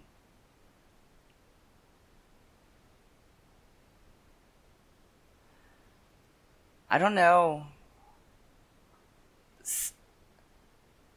Sacrificing something can be something superficial, sacrificing not getting a handbag because I wanted to buy something different. You know what I mean? Or it could be, sacrificing yourself or somebody else. Or I think that sacrificing is such a daily part of my life that I don't even measure sacrifices anymore, if that makes any sense. I'm constantly donating my time to charity. I deliver every other week I deliver groceries to low-income seniors. Oh, that's nice. It's my mother's organization. It's called Pie in the Sky. And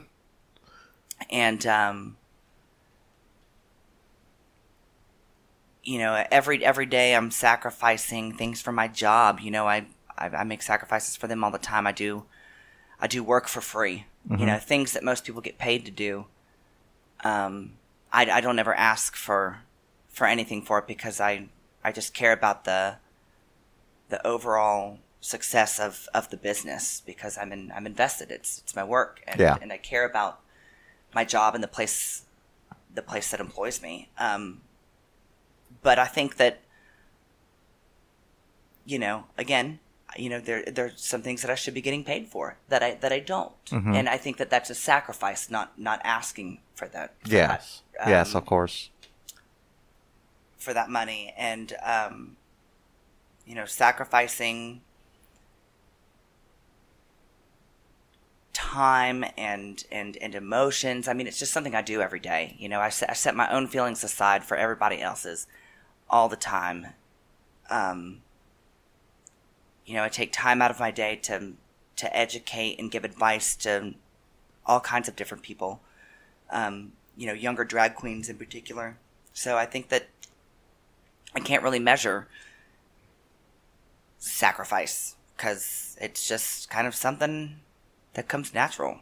It's not like, oh, I remember this one time where I did this one huge big thing. And this person owes me for that. I mean, yeah. No, it's just it's been my entire life. You know, just constantly giving and making sacrifices and putting myself aside, because that's what sacrifice is, you know, putting yourself aside to do something for somebody else. You know, like God sacrificed himself for his people, and you know, and I do that on a daily basis. Can't be measured.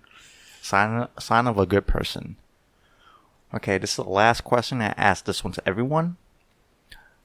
It's a 2-part question. What is the worst thing you've ever done in your life, and what's the best thing you ever done in your life? Oh, man. The worst thing I've ever done in my life.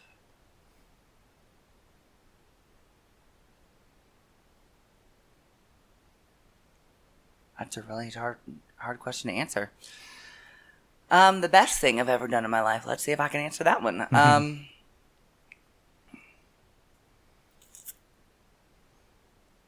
Best thing I have ever done in my life, I think, is my choice of career as a drag queen. I think it's the best gift I could have given to myself. Like I said earlier, I've always wanted to be an entertainer. So I followed my dream of doing that. I think it gave me a platform to be a role model for people. It's taught me a lot of good things and bad things about life. You know, it's educated me on so many things, on so many different levels. It's really taught me to be a smart businesswoman. That's definitely the best thing I have ever done is make the decision to do drag for a living. The worst thing I've ever done, geez. If you don't have one, that's probably a good thing. Or you're a sociopath who doesn't feel guilt. It's one of those two. Can it be both? Can I be non-binary on that? Non-binary. Yeah, I don't know. I'm sure that there are things that I have done that I'm not. There are a lot of things I've done that I'm not proud of. But I don't know that I guess maybe could categorize them as the worst things, because, I mean, everything happens for a reason. You know, let's go back to that philosophy. And we all make mistakes. Yeah, and it makes you a part of who you are. And even if there's a bad decision that I made to make fun of a person at their expense. You know, that was how I learned that that's definitely not okay to do that. Because you feel bad afterwards, like, yeah, I shouldn't have said that. Yeah, you know, and that's why I feel the way about it I do now. So I don't know that I can honestly give a worse thing. Because to say it's the worst is to say it's bad, and I don't. Well, like my college professor, and he was our fraternity advisor, he said something that always stuck with me when he was teaching his class. Because I was taking his marketing management class. He said, your goal as a manager, and also your employees and any person in the world, you're allowed to make mistakes. You're human. You're gonna make mistakes. It's your job not to make the big mistakes. Absolutely. It's like, okay, maybe you should have not gone out with that woman, or for you, that guy. That was a mistake. Or not to make the mistake again. Oh yeah, don't make that's stupidity. That's the big mistake. Like, don't make a big mistake and get her pregnant, or go out with her or him again, because you know what's there. You know, like you know what was there. You know why you broke up. You know why it was bad. Absolutely. Why go back? I always say exes are exes for a reason. Yeah. That's the main thing to remember. Okay, you broke up once, and probably just be done with it. Got a bad mosquito bite on my ankle. All right, thank you for this. I really enjoyed the talk. It was really great. This is like a really fun episode. I really enjoyed this one. Do you have any plugins you want to do, like for your website, your shows? Yeah, you can find me on Facebook at just search Faith G Taylor. I am also the same name on Instagram. You can follow me there. Mm-hmm. Also, come and check me out at Hamburger Mary's. And on all my social media accounts, I do post other places that I'll be at as well. So wherever you're hearing this, keep your eye out for me, because I might be coming to a city near you. Yeah, let everyone know that we're in Jacksonville, Florida. Yes. And also, too, I will put Faith's social media links into the show's description, too. So that way you don't have to do the search option, like, oh, which Faith is it? I'll put her links to it, like I said, to the description, so you guys can find her. Well, thanks again. I really enjoyed this, and thank you for having me. You're welcome. All right. Where you, like I said, read free stories, articles, and other episodes of the show. So check it out, ataboolife.com. All right, guys. Have a great week, and I'll talk to you guys again.